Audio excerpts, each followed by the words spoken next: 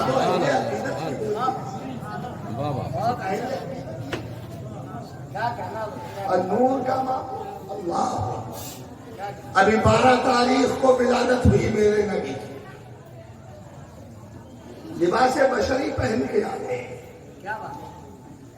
کیونکہ نوع بشر کو ہدایت دینا، اس لیے لباس، ورنہ ان کے بشر ہونے کا معاملہ تو یہ ہے، سنیے اور سمجھیے کہ جب سے دیکھا ہے لباس بشری میں دیکھا ہے لباس بشری میں تمہیں ہر ملک کی یہ تمنا ہے بشر ہو جائے. سبحان اللہ. ہر ملک کی یہ تمنا ہے. وہ تو نوع بشر کی ہدایت کے لیے لباس بشری میں آ گئے، ورنہ اللہ کے محبوب ہیں، اللہ کے نور ہیں، افضل الخلق ہیں، سید الکائنات ہیں، فخر موجودات ہیں، وجہ تخلیق کون و مکان ہے. ان کا ثانی کوئی نہیں، ان کے جیسا کوئی نہیں. میرے نبی ربیع الاول کی 12 تاریخ کو پیدا ہوئے، اور ان کی برکت تو دیکھو کہ دنیا میں جتنی عورتیں حاملہ تھیں ان سے جو بچے پیدا ہوئے اس سال سب بیٹے ہی پیدا ہوئے. یہ میرے نبی کی ولادت اور ان کی برکت کا عالم ہے. اور جھنڈے کا معاملہ، یہ جھنڈا جس پر بہت واویلا مچتی، ہم نے بھی جھنڈے لہرائے، یہاں بھی لہرایا جا رہا ہے، ہر سنی لہراتا ہے. جب وہ جھنڈے دیکھ کے میرے تو دل کی مرجائی کلیاں کھل جاتی. جی میں جب آیا صاحب آپ کی بستی میں اور میں نے ڈیکوریشن دیکھا اور مدرسے کو ان کے سجا ہوا دیکھا اور مجھے معلوم ہوا کہ ان کی خدمات کتنی ہیں مسلک کے حوالے سے، تو میری طبیعت کو جتنی خوشی ہوئی ہے میرے پاس الفاظ نہیں کہ میں الفاظ کا جامع پہن سکوں. جھنڈا تو ضرور لگانا ہی چاہیے. جھنڈا تو سبھی کا ہوتا ہے یا نہیں ہوتا ہے؟ ہندوستان کا بھی ایک جھنڈا ہے یا نہیں ہے؟ پاکستان کا بھی ایک جھنڈا ہے، امریکہ کا بھی ایک جھنڈا ہے، سب کا جھنڈا ہوتا ہے. تو کیا مصطفیٰ جان رحمت کا جھنڈا نہیں ہوگا؟ ضرور ان کا جھنڈا ہوگا، اور ان کا جھنڈا ہے. میرے نبی کی ولادت ہونے والی ہے. میرے رب نے حضرت جبریل کو حکم دے دیا ہے ایک جھنڈا خانہ کعبہ کی چھت پہ نصب کر دو، ایک جھنڈا مشرق میں نصب کرو اور ایک جھنڈا مغرب میں نصب کرو. مشرق کہتے ہیں پورب اور مغرب کہتے ہیں پچھم کو. آپ ہاتھ اٹھا کے بتا دو کہ پورب ادھر ہے اور پچھم ادھر ہے، لیکن کہاں سے پورب کا آغاز ہوا ہے یہ کوئی بتا سکتا ہے کہ ہو رہی ہے صاحب پورب کی اور پچھم کی کہاں؟ لیکن جہاں سے پورب کی اسٹارٹنگ تھی میرے رب نے وہیں جھنڈا نصب کرا دیا حضرت جبریل سے، اور مغرب پر بھی جھنڈا نصب ہو گیا. جھنڈے کا معاملہ تو یہ ہے کہ جس کا اقتدار ہوتا ہے اسی کا جھنڈا لہرایا جاتا ہے. ہندوستان میں ہندوستان کا جھنڈا لہرایا جائے گا. اگر یہاں پاکستان کا جھنڈا ہاتھ میں لہرایا تو دیش دروہی کہلاؤ گے، غدار وطن کہلاؤ گے. ہندوستان میں دوسرے ملک کا جھنڈا نہیں، یہاں یہیں کا جھنڈا. پاکستان میں ہندوستان کا جھنڈا نہیں، وہاں وہیں کا جھنڈا. اب یہاں تو جھنڈا اللہ نے حکم دیا جبریل کو کہ مشرق پر لہرا دو اور مغرب پر لہرا دو، یعنی مصطفیٰ جان رحمت کی ولادت پر جھنڈا. اس کا مطلب یہ ہوا کہ جس کا جھنڈا ہوتا ہے اقتدار بھی اسی کا ہوتا ہے. مشرق بھی میرے نبی کا ہے، مغرب بھی میرے نبی کا ہے. حکم نافذ ہے تیرا، سیف تیری خامہ تیرا، دم میں جو چاہے کرے، دور ہے شاہ تیرا. بے شک. سبحان اللہ. تو جھنڈے ہم لہرا رہے، یہ تو اللہ نے جبریل کو حکم دیا، اسی طریقے پر تو ہم چل رہے ہیں. اور پھر نور کا معاملہ یہ